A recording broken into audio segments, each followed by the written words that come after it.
तो अब हम लोग एक्सरसाइज 5.2 के हर एक क्वेश्चंस को सॉल्व करेंगे। पहले दो क्वेश्चंस में बोलता है ये क्वेश्चन कि आप फाइंड मॉडुलस करो और आर्गुमेंट करो। तो पिछले क्लासेस में हम लोगों ने हर एक चीज डिस्कस किया था कि मॉडुलस क्या होता है, आर्गुमेंट क्या होता है, कैसे निकालते हैं, पोलर कोऑर्डिनेट्स कैसे निकालते हैं, ये सब कुछ हम लोग पढ़े थे।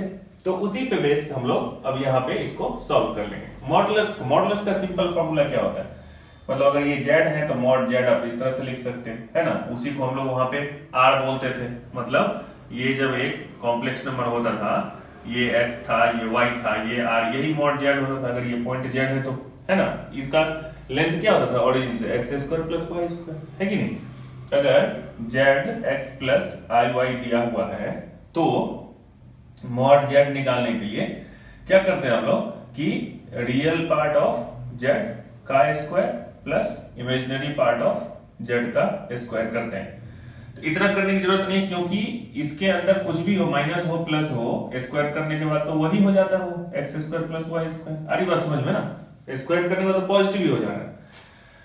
तो यहाँ पे जैसे आप देख लो कि मॉड z में r जब निकालोगे यहाँ पे आप mod z equal to root over इसका रियल पार्ट क्या है, -1 है। जैसे यहाँ पे आप देखो इसको स्क्वायर करो तो 1 ही हो जाएगा ना, और फिर प्लस इमेजिनरी पार्ट तो -√3 है, इसको स्क्वायर करेंगे तो ये भी पॉजिटिव हो जाएगा। तो हमेशा x square plus y square हम लोग इस तरह से इसको लिख देते हैं। ये माइनस हो प्लस हो उससे कोई फर्क इसको नहीं पड़ता है, बेसिक कॉन्सेप्ट है, ठीक है। तो दिस इक्वल टू 1 प्लस ये कितना आ जाएगा 3 root over this equal to कितना 4 रूट ओवर इक्वल टू 2। ये हो गया इसका क्या आंसर, है कि नहीं। बहुत इजी है, ये तो बहुत ही सिंपलेस्ट प्रॉब्लम है। फिर अब क्या निकालना है, आर्गुमेंट। आर्गुमेंट मतलब क्या कि ये जो एंगल थीटा इसने ट्रेवर्स किया वो वाला पॉजिटिव, ये क्या है रियल एक्सिस है ना, और ये क्या है इमेजिनरी एक्सिस है। तो रियल एक्सिस से वो पॉइंट जो कॉम्प्लेक्स नंबर है कितना एंगल बनाया, उसी को हम लोग क्या बोलेंगे आर्गुमेंट। वो प्रिंसिपल आर्गुमेंट की एक्चुअली यहाँ पे बात कर रहे हैं हम लोग, ठीक है। आर्गुमेंट मतलब हम लोग समझेंगे प्रिंसिपल आर्गुमेंट, ठीक। तो जो आर्गुमेंट हम लोग निकालेंगे यहाँ पे आर्गुमेंट थीटा, तो दिस इक्वल टू निकालने के लिए हम लोग क्या प्रोसेस फॉलो करते हैं, पहले निकालते हैं अल्फा। तो उसके लिए आप क्या करेंगे, फर्स्ट स्टेप में अल्फा निकालेंगे। अल्फा क्या होता है, वो tan inverse mod y by x। y मतलब क्या, वही इमेजिनरी पार्ट ऑफ z, और x मतलब रियल पार्ट ऑफ x, ठीक है। This equal to tan inverse y क्या है यहाँ पे √3, है ना, मतलब -√3 आप लिख के देखो, -√3 डिवाइडेड बाई x क्या है -1 है, और ये मॉड लगा हुआ है तो क्या हो जाना है इसको tan इनवर्स, ये तो ऐसे ही पॉजिटिव ही हो गया √3। तो this equal to tan inverse √3। तो √3 कहां पे होता है, tan 60 डिग्री पे होता है ना। तो दिस इक्वल टू टोटल कितना हो गया π/3। तो अल्फा निकल के आ गया कितना π/3। अब हम लोगों को क्या चाहिए थीटा, उसके लिए क्या देखना पड़ेगा किस क्वाड्रेंट में। हम लोग देखे थे ना लास्ट क्लास में कि अगर क्वाड्रेंट 1 में होगा तो जो थीटा होगा वही अल्फा, जो अल्फा होगा वही थीटा हो जाएगा। क्वाड्रेंट 2 में होगा तो theta equal to pi minus alpha होगा। क्वाड्रेंट 3 में होगा तो theta equal to minus of pi minus alpha, और क्वाड्रेंट 4 में होगा theta equal to minus alpha. यही हो जाता है, बात आ रही है समझ में। तो ये क्या है, माइनस और माइनस है दोनों, इसका मतलब ये कहां पे होगा, अगर इसमें ये अगर फर्स्ट क्वाड्रेंट, ये सेकंड क्वाड्रेंट, ये थर्ड क्वाड्रेंट, ये फोर्थ क्वाड्रेंट है, तो ये वाला कहां पे होगा जहां पे x भी नेगेटिव और y भी नेगेटिव होगा। तो इस क्वाड्रेंट में कहीं पे होगा -1 -3। अरे बात समझ में ना, यहाँ पे क्योंकि ये क्या है माइनस और माइनस, यहाँ पे x y दोनों माइनस, यहाँ पे x माइनस y प्लस, यहाँ पे दोनों प्लस, यहाँ पे x प्लस और y माइनस। अरे बात समझ में ना। तो इसको first quadrant, second quadrant, third quadrant, fourth quadrant. ये जो z है किस क्वाड्रेंट में, थर्ड क्वाड्रेंट में। क्यों, क्योंकि रियल इमेजिनरी दोनों यहाँ पे नेगेटिव नेगेटिव है, यानी कि यहाँ पे कहीं ये होगा, राइट। तो जब ये थर्ड क्वाड्रेंट में हो गया तो अब थीटा इक्वल टू कितना हो जाएगा, तो थीटा इक्वल टू कितना हो जाएगा माइनस कितना पाई माइनस अल्फा। अरे बात समझ में। तो this equal to minus pi हो गया और माइनस π/3 हो गया। जब 3 पाई में से पाई गया तो कितना बच गया 2 π/3। तो दिस इक्वल टू -2 π/3। ये निकल गया क्या अपना थीटा हो गया। तो यही तो ये पूछ रहा है कि आर्गुमेंट कितना चाहिए। तो आर्गुमेंट निकालने के लिए आप पहले अल्फा निकाल लीजिए, फिर किस क्वाड्रेंट में है वो कॉम्प्लेक्स नंबर वो देख लीजिए, और ये टेबल तो आपको टेबल क्या है, इसका कॉन्सेप्ट में पिछले क्लास में बताया था क्यों होता है, ठीक है। तो वो अगर आप समझे हुए तो ये याद करने की जरूरत नहीं है, ऐसे ही आपको हमेशा वो जहन में ही रहेगा। तो थीटा इक्वल टू माइनस 2π/3 हो गया। अब ये दोनों जब पता है आप इसका पोलर भी लिख सकते हैं, पोलर, ठीक है। Polar representation of this Z equal to कितना हो जाएगा, आर ले लीजिए और फिर कॉस कितना होता है ये, कॉस थीटा और प्लस आई साइन थीटा, यही होता है ना। तो आर तो हम लोग निकाल लेंगे इक्वल टू 2 और कॉस ये कितना है माइनस 2π/3 और प्लस आई, ये पूछा नहीं है क्वेश्चन में, ऐसे ही बता रहा हूं, ठीक है, आई साइन 2π/3 है ना। अब इसको जब आप सॉल्व करेंगे तो दिस इक्वल टू ये हो जाएगा 2 कॉस, ये cos minus theta is directly cos theta और ये माइनस आई साइन 2π, यहाँ पे माइनस होगा एक्चुअली, ठीक है, तो माइनस इधर आ गया, माइनस 2π माइनस आई साइन 2π/3, ये इसका क्या हो गया, polar representation of this complex number, है कि नहीं, हो गया। इस कॉम्प्लेक्स नंबर को पोलर में ऐसे लिख सकते हैं, लेकिन इस क्वेश्चन में सिर्फ पूछा आपसे कि मॉडुलस बताओ, मॉडुलस 2 हो गया, आर्गुमेंट बताओ तो माइनस 2π/3 हो गया, दैट्स इट, ठीक है। अब देख लेते हैं हम लोग सेकेंड प्रॉब्लम को। सेकेंड प्रॉब्लम में क्या है कि z इक्वल टू -√3 प्लस आई, किस क्वाड्रेंट में हो गया, x क्या है नेगेटिव, y क्या है positive, x negative y positive, यानी कि सेकेंड क्वाड्रेंट में। तो ये वाला फार्मूला लग जाएगा थीटा, तो अल्फा निकालना है। यहाँ पे पहले क्या निकालना है हम लोग, mod of z equal to कितना, अब डायरेक्ट में लिख रहा हूँ x² + y², आ रही बात समझ में, तो ये कितना हो जाएगा -√3 का होल स्क्वायर प्लस 1, आई का क्या है यहाँ पे, आई के साथ 1 ही है ना, तो फिर से इसका तो 2 ही हो गया, 3 + 1 4 √4 = 2, ठीक है, 2 हो गया। अब इसका अल्फा निकालना पड़ेगा हम लोग को, अल्फा निकालने के लिए क्या करेंगे, tan इनवर्स, फिर से क्या y बाई, तो 1/√3 माइनस में, फिर मॉड लगा है तो मॉड का काम ही है पॉजिटिव बना देना, right, this equal to tan inverse 1/√3। अब कहां पे होता है 1/√3, tan 30 डिग्री पे, तो दिस इक्वल टू कितना हो जाएगा ये π/6, आ रही बात समझ में। वो जब π/6 हो गया और ये सेकंड क्वाड्रेंट में हो गया, पता चल रहा ना, ये तो सेकंड क्वाड्रेंट में है, ठीक है, तो सेकंड क्वाड्रेंट में है तो थीटा इक्वल टू कितना हो जाएगा पाई माइनस अल्फा, तो this equal to pi minus π/6, तो 6π - π इक्वल टू कितना 5π/6, ये इसका आंसर, ये इसका आंसर। इसका जब पोलर अगर करेंगे, क्वेश्चन में नहीं पूछा, फिर भी अगर मन है आपको, क्योंकि ज्यादा पढ़ लिए हम लोग, है ना, तो इसका पोलर रिप्रेजेंटेशन अगर करेंगे हम लोग तो क्या लिख सकते हैं, क्या लिख सकते हैं, r हो गया 2 और cos कितना π/6 प्लस i sin 5π/6, ऐसे लिख सकते हैं, है कि नहीं, हो गया। ये नहीं पूछा है लेकिन फिर भी हम लोग बता रहे हैं, क्योंकि अब नेक्स्ट क्वेश्चंस हैं उसमें यही पूछा है बनाने के लिए, तो अभी से हम लोग वार्म अप करते जाना, ठीक है। अब देखते हैं नेक्स्ट प्रॉब्लम। तो नेक्स्ट जितने क्वेश्चन हैं उसको बोल रहा है कि कॉम्प्लेक्स नंबर दिया हुआ है उसको पोलर फॉर्म में रिप्रेजेंट करना है। तो ये तीनों क्वेश्चन तो मुझे याद है कि पिछले क्लास में हम लोग शायद इसको सॉल्व कर लिए थे एक्सपेंशन के टाइम में ही, फिर भी देखिए इसको, ये क्या है z इक्वल टू 1 - i, है ना, तो इसका पोलर फॉर्म में लिखने के लिए अभी तो हम लोग सीख रहे थे क्या क्या चाहिए, एक तो चाहिए modulus of z equal to कितना हो जाएगा, अब मैं डायरेक्ट लिख रहा हूँ 1² + 1², आ रही बात समझ में, ये हो गया √2, ये यहाँ पे 1 यहाँ पे 1, माइनस प्लस कोई फर्क ही नहीं पड़ता क्योंकि स्क्वायर ही होना है, तो √2, ठीक है। अब क्या चाहिए मुझे, थीटा चाहिए, तो पहले हमको क्या निकालना पड़ेगा, अल्फा, अल्फा के लिए क्या हो गया tan इनवर्स y/x, y कितना है -1 divided by 1 equal to tan inverse कितना, अब डायरेक्ट 1 लिखो क्योंकि मॉड है तो बाहर आएगा तो 1 हो जाएगा, तो इक्वल टू π/4 हो जाएगा, अरे बात समझ में है ना, कि tan कहां पे 1 π/4 पे। तो अब थीटा इक्वल टू क्या हो जाएगा, ये किस क्वाड्रेंट में है वो चेक करना है। हम बताए थे अभी कि अगर फर्स्ट क्वाड्रेंट में है, छोड़ो इसको, ये क्या है 1 - i, मतलब x पॉजिटिव है, x पॉजिटिव है y नेगेटिव, यानी कि फोर्थ क्वाड्रेंट में, फोर्थ क्वाड्रेंट में होगा तो theta equal to alpha minus में हो जाएगा, राइट। तो यहाँ पे थीटा इक्वल टू क्या हो जाएगा minus alpha equal to -π/4, that's it. अब इसको थीटा पता चल गया, z पता चल गया, तो पोलर में तो कोई बात ही नहीं है, तो पोलर फॉर्म ऑफ किसका z इक्वल टू क्या हो जाएगा मॉड z, मॉड z इसी को हम लोग क्या बोलते हैं, r बोलते हैं, राइट, यही है mod z, the distance from origin to that complex number, तो equal to r into cos theta, theta अब क्या है -π/4, राइट, और फिर प्लस i sin -π/4, है ना। आर इनवर्स वाई सिंपल, इसमें कुछ भी नहीं, सब क्वेश्चन एक ही जैसा है, एक कॉन्सेप्ट है। तो इसके बाद से आर इक्वल टू कितना, √2, ये हो गया √2, और फिर ये cos minus theta is cos theta, तो cos पाई बाई 4, और ये हो गया कितना, minus sine minus theta equal to minus sine theta, तो minus i sine pi by 4, ये हो गया आंसर। ठीक है, तो पोलर रिप्रेजेंटेशन कहने का मतलब क्या है कि ये भी जो है ना, ये और ये दोनों एक ही चीज है, एक ही चीज को दिखाने का दो तरीका है, राइट। ये एक पोलर रिप्रेजेंटेशन है किसका, इसी कॉम्प्लेक्स नंबर का। तो कोई पूछेगा ये कॉम्प्लेक्स नंबर और ये कॉम्प्लेक्स नंबर सेम है क्या, हाँ सेम है, क्योंकि एक ही चीज तो है दोनों, है कि नहीं। हो गई बात। अब क्या करना, अच्छा यहाँ पे cos पाई बाई 4 का वैल्यू नहीं रखना है, ठीक है। वैल्यू अगर रख दोगे तो फिर से उठ के यही आ जाएगा, राइट, तो वो नहीं करना। पोलर रिप्रेजेंटेशन मतलब ये साइन और ये r cos थीटा और r cos theta plus i sin theta इस फॉर्म में होना चाहिए, ठीक है।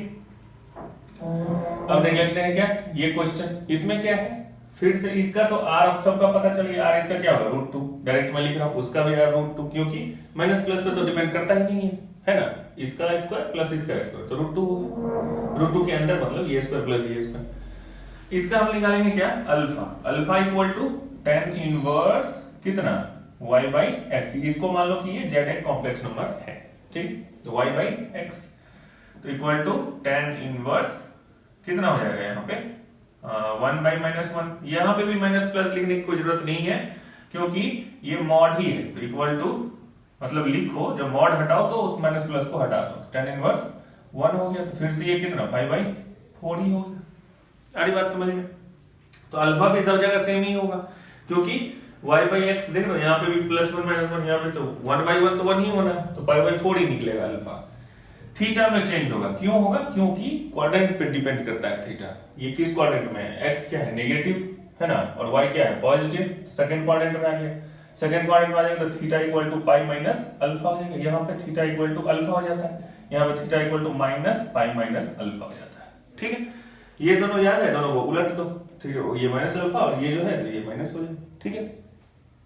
तो theta equal to, since this is in कौन से क्वाड्रेंट में, सेकंड क्वाड्रेंट में, तो theta equal to pi minus alpha, alpha is π/4, तो ये कितना होगा, 4 में से 3 गया, पाई गया, तो क्या हो गया 3π/4 हो गया। थीटा जब निकल गया, r मेरे को पता ही है, तो फिर पोलर में क्या हो जाएगा, polar form of z equal to कितना, r तो फिर सेम है भाई साहब, √2 cos 3π/4 प्लस i sin 3π/4 हो गया ना, कुछ तो करना नहीं, आंसर हो गया, ठीक है। कितना सिंपल है ये, समझ में आ रही ना बात। मेन मुद्दा क्या है यहाँ पे, ये पता होना चाहिए, ठीक है। और अल्फा कैसे निकालते हैं, tan इनवर्स 1/x, बस ये पता है, ये पता है। कोई भी क्वेश्चन दे देगा z, उसको बोलेगा पोलर में चेंज करो तो कर ही लेगा ना कोई भी इंसान, ठीक है। अब देखो फिफ्थ वन, इसका भी क्या होगा, अब हर एक को बारी बारी स्टेप लिखने की जरूरत नहीं है ना। r क्या हो गया इसका √2 दिख रहा है, ये अगर z है तो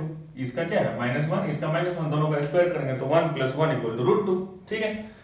इसका भी अल्फा इक्वल टू कितना, सेम टू सेम होगा कि नहीं, ये मॉड है, -1 by -1 equal to tan inverse 1 equal to फिर से आ गया कितना अपना π/4, ठीक है। जब π/4 आ गया तो थीटा इक्वल टू ये किस क्वाड्रेंट में चला गया, माइनस माइनस, यानी कि यहाँ पे आ गया थर्ड क्वाड्रेंट में, यहाँ पे दोनों नेगेटिव होता है, x भी नेगेटिव y भी नेगेटिव, है कि नहीं।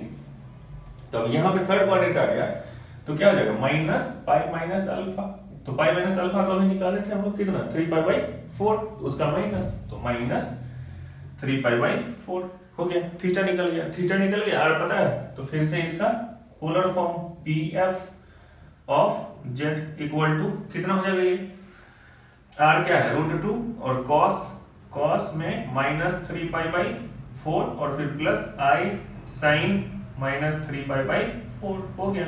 अब इसको लिख दो, ये cos माइनस थीटा है तो cos थीटा हो जाएगा, तो √2 cos 3π/4 ये अंदर में, और फिर ये माइनस हो जाएगा माइनस sin 3π/4, ठीक है।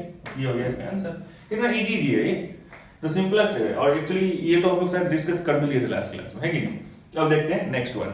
अब बचे ये तीन प्रॉब्लम, इसको सॉल्व कर लेते हैं। ये क्या है, 6 नंबर का है, z इक्वल टू -3। इसमें कोई होशियार बच्चा डायरेक्ट मुकर जाएगा, यहाँ पे बोलेगा ना इसका मैं पोलर फॉर्म नहीं निकालूंगा। क्यों भैया, क्योंकि ये तो है रियल में, -3 तो रहेगा, तो i y का टर्म है ही नहीं, है ना। वो पूछ देगा। लेकिन पहले क्लास में जब इंट्रोडक्शन में थे हम लोग, तो हम लोग बात किए थे कि हर एक रियल नंबर जो है वो इमेजिनरी नंबर ही है, क्योंकि उसमें इमेजिनरी पार्ट क्या है, 0 है। आ रही बात समझ में? ठीक है, तो उसको बनाना पड़ेगा, पोलर फॉर्म में रिप्रेजेंट करना पड़ेगा उसको।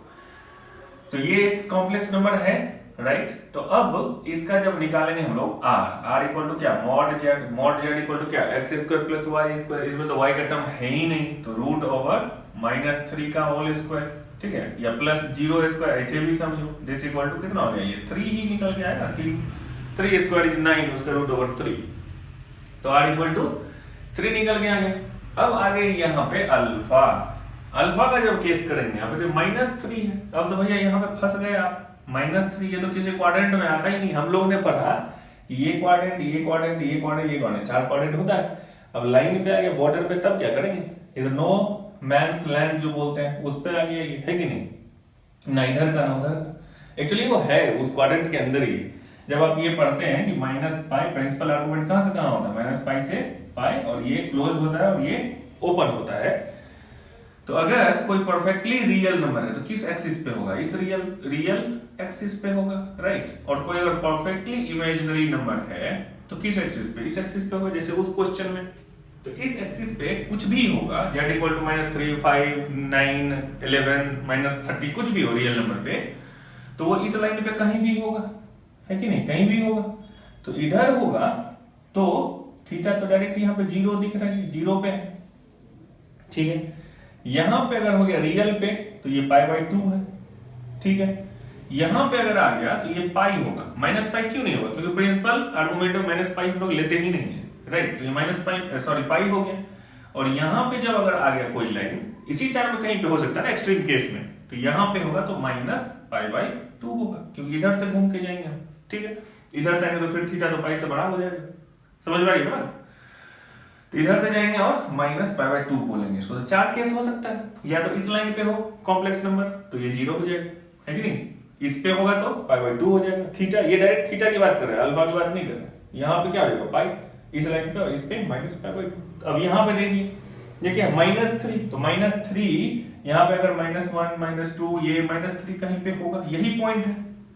इसमें इमेजिनरी कुछ भी नहीं है, तो रियल एक्सिस पे नेगेटिव डायरेक्शन में -3 है ये। तो इसका अब theta equal to alpha equal to कितना हो गया, ये पाई डायरेक्ट, ठीक है, समझ रही बात। अब जब पाई आ गया तो polar form of z equal to r कितना है, 3 into cos pi theta equal to pi और प्लस आई साइन पाई, ठीक हो गया। यही इसका आंसर हो गया, यही इसमें कॉन्सेप्ट था और कुछ भी नहीं।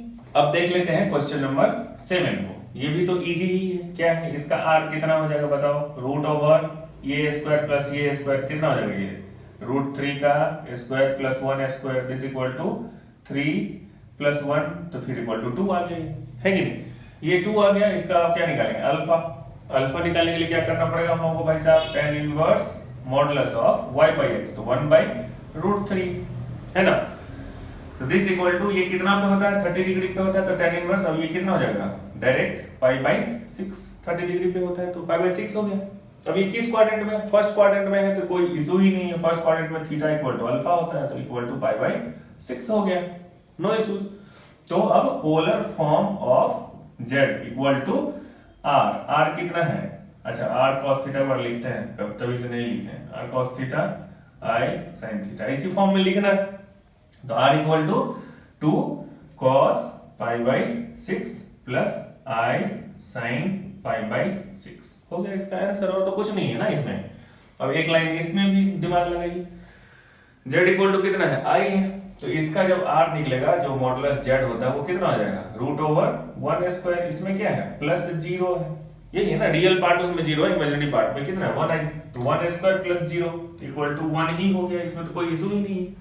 अब ये क्या है, i है, तो i इस लाइन पे पॉजिटिव में, तो π/2 एंगल होगा थीटा। अरे बस में यहाँ पे alpha equal to theta equal to कितना है, π/2, मतलब अल्फा निकालने की जरूरत ही नहीं है, डायरेक्ट लिखो थीटा इक्वल टू π/2। जब ये निकल गया तो polar form of z equal to कितना हो जाएगा, r cos theta, r common और फिर cos theta, cos π/2 plus i sin pi by 2। तो r इक्वल टू कितना है, अच्छा r तो 1 ही है तो उसको लिखने की जरूरत ही नहीं है, तो cos pi by 2 plus i sin pi by 2। ठीक है, तो इस तरह से एक्सरसाइज 5.2 में सिर्फ 8 ही क्वेश्चन थे और सब सिमिलर ही थे। अगर आपको कॉन्सेप्ट पता है, यहाँ पर सिर्फ एक चीज नया आपको सीखने को मिला कि अगर सिर्फ ये एक्सट्रीम केस में होगा तो यहाँ पे 0, यहाँ पे पाई बाई 2, यहाँ पे पाई, यहाँ पे माइनस पाई बाई 2, ये आपको ध्यान देना है बस, और तो सब कुछ एक ही जैसा है। तो ठीक है, अब हम लोग नेक्स्ट क्लास में मिलेंगे, तब तक आप पढ़ाई करते रहिए, नोट बनाते रहिए। Thank you.